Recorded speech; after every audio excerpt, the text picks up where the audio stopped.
Hello everyone and welcome. Today is Monday, April 11th, and we're going to go through 10 items that sold in my store over this past weekend, the 8th through the 10th of April. The first couple I'm going to bring up is some records that we sold. You can see this very first one is from 1967. It's a couple of years after he passed away, Nat King Cole. Obviously it's a reissue. It's on a Pickwick label, which is kind of a discount budget label. But nevertheless, good sale, 10 bucks. I got this record in a whole bunch, maybe about 50 or so for free. My mother-in-law was just purging stuff in her basement. She came across a crate of records, didn't want them, and I took them. So here's a quick, easy sale. This was only up about a week or two, 10 bucks plus shipping. The same gentleman that purchased the Nat King Cole record also bought this lot of 5 records I put together. I called it the Crooners collection. You had the likes of, Frank Sinatra, of course, a couple of records by him, Vic Dana, Mario Lanza, and Jerry Vale. This went out, again, same buyer, so I combined this along with the Nat King Cole record. It went out, I think it was about 6 bucks or so. Put them all in one package. Nice sale. Again, free records for me. Can't lose. So a little over, 35 bucks plus shipping on the 2 sales. Next up is a very interesting item. It's a lot of 6 handicraft guides. They're little pamphlets about 10-15 pages each. Each one measures, I think it was 7 inches by 5 inches wide. They were issued by the Special Services Division during World War II through Popular Mechanics magazine. Little pamphlets, sold for 50 bucks plus shipping. Shipping was only about, I think it weighed like 6 ounces combined. Great sale on this one. We picked this up in an estate sale a while back. My wife, who's notorious for digging and finding things that nobody else can find, found these together just mixed in with some miscellaneous paper. So great score on this. This probably cost us a quarter or so. Next up are a couple of Disney items that sold. This first one is from Disney Pixar's Brave film. It's a 4 lithograph print set from the Disney store. I think a lot of other people probably did this, but basically if you pre-ordered a movie, you would receive, or you would qualify to receive, these commemorative lithographs for free when you spent the 30 or 40 bucks on the DVD, which are now worth 2 bucks. But anyway, I digress. We have a bunch of these. We have, I think we had 2 from Brave, but we have Peter Pan, we have Nemo, Finding Nemo. We have a bunch of these that we kept really nice. They were perfect. They would look very nice on a wall. They're definitely frameable. This one sold for $23.99 plus shipping. Next up is an item that we just purchased about 2 months ago. I think it was 30 bucks. It was brand new on Amazon, and my wife, when she got it, decided she didn't want it anymore, so we put it up for sale. We got 50 bucks on it.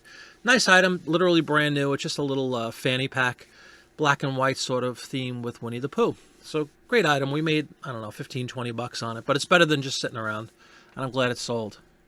Next up is a Blu-ray that was from my personal collection. It's only a couple of years old, Beatles Yellow Submarine. I just found that I never watched it. I have it digitally. I've been able to watch it whenever I want, and I don't even think we have a Blu-ray player, to be honest with you. I just picked it up because I liked the idea of seeing it in Blu-ray. It came with a really nice set of cells. It looks like individual cells right there, you could see. A nice booklet. There's the cells kind of put out so everybody could see it. Really nice packaging on it. I'm sure the quality's great. Like I said, I don't think I've ever watched it, but I got 25 bucks for it. I probably paid about the same 3 or 4 years ago, so it's a wash.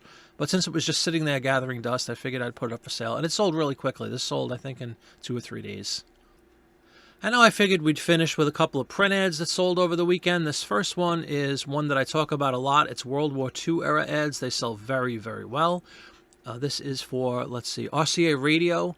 It's from 1943. You can see it's a couple of naval officers on a ship. Looks like they're conducting some sort of battle. And then in the picture below, it looks like the naval officer, when they come home, they're listening to an RCA radio. Nice sale, $14.99 plus shipping. Again, look out for World War II era ads. They're great, great sellers. This next one is from 1956. It's for Pillsbury Cake Mix. You can see a little boy with a piece of cake the size of his head trying to eat it. It's kind of cute. 2-pager. It's 2 separate pages.